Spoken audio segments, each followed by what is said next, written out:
নন্দন প্রেক্ষাগৃহ কবে স্থাপিত হয়েছিল জানেন? কবে গড়ে উঠেছিল এই নন্দন? কার হাত ধরে? আসুন সেই বিষয়ে আপনাদেরকে বলি। নন্দন পশ্চিমবঙ্গ চলচ্চিত্র কেন্দ্র এবং পশ্চিমবঙ্গের কলকাতায় অবস্থিত একটি সরকারি প্রেক্ষাগৃহ এবং একই সঙ্গে চলচ্চিত্রের উৎকর্ষ কেন্দ্র।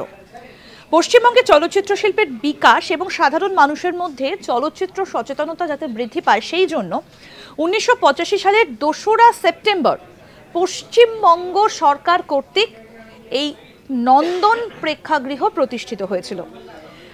তার অনেক বছর আগে 1980 সালে এর ভিত্তিপ্রস্তর স্থাপন করা হয়েছিল। ভিত্তিপ্রস্তর স্থাপন করেছিলেন তৎকালীন মুখ্যমন্ত্রী জ্যোতি বসু। 1980 সালে স্থাপন করা হয়েছিল ভিত্তিপ্রস্তর, আর এর উদ্বোধন করেছিলেন সত্যজিৎ রায় 1985 সালের 2রা সেপ্টেম্বর। এবং প্রাথমিকভাবে যেটা জানা যায় যে নন্দনে 2টো অডিটোরিয়াম ছিল, এরপর আরও একটা অডিটোরিয়াম গড়ে তোলা হয়। এই মুহূর্তে নন্দনে মোট 3টে অডিটোরিয়াম রয়েছে।